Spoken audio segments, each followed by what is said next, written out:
এই যে সামনে দেখছো বোতলের আকারে তৈরি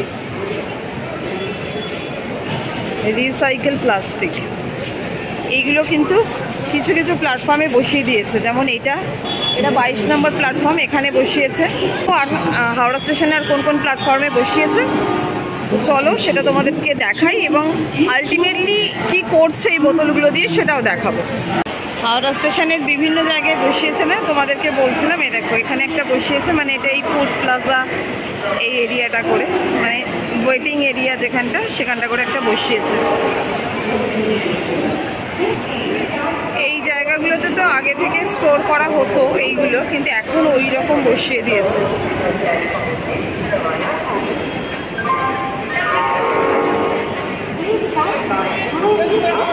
দেখতে পাচ্ছ হাওড়া স্টেশনের বিভিন্ন জায়গায় বসানো রয়েছে, যেটা বড় ঘড়ির কাছাকাছি। ওই সামনে দেখো একটা বসিয়েছে। তোমাদেরকে বলি, রিসেন্টলি আমাদের যে রেলওয়ে একটা খুব বড় পদক্ষেপ নিয়েছে। এটা রিসেন্টলি বলা ভুল হবে, বেশ অনেক দিন থেকে পদক্ষেপ নিয়েছে। মানুষকে সচেতন করছে, প্লাস্টিক মুক্ত একটা রেল স্টেশন, রেল এরিয়া বানানোর চেষ্টা করছে। এই হচ্ছে যেখানে ওয়েস্ট টু কম্পোস্ট প্ল্যান্ট এটাকে বানিয়েছে।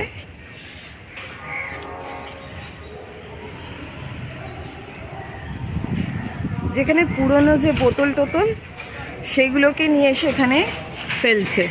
আর ওই যে মেশিন আছে সামনে, ওই মেশিনে করে কম্পোস্ট করে এগুলো চলে যাচ্ছে আবার রিসাইকেলিংয়ের জন্য। এই হচ্ছে এরিয়া।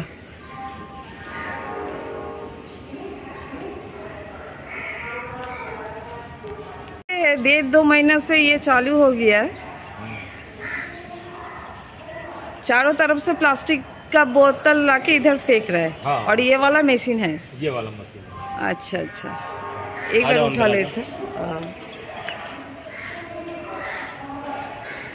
এই হচ্ছে সেই মেশিন। ওখানেও আর একটা মেশিন আছে, ওটা কি মেশিন? উধার যে লাগায় কম্পোস্ট প্ল্যান্ট।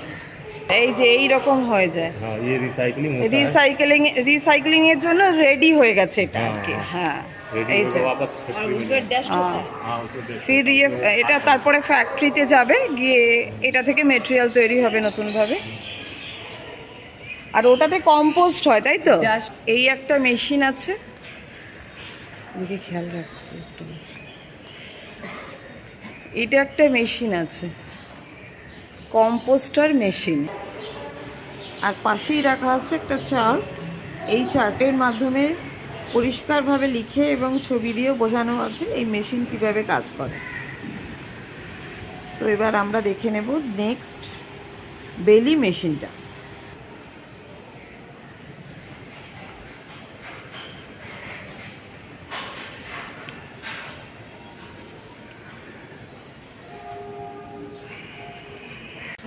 আর এপাশে যে মেশিনটা রাখা আছে এটার নাম হচ্ছে বেলি মেশিন।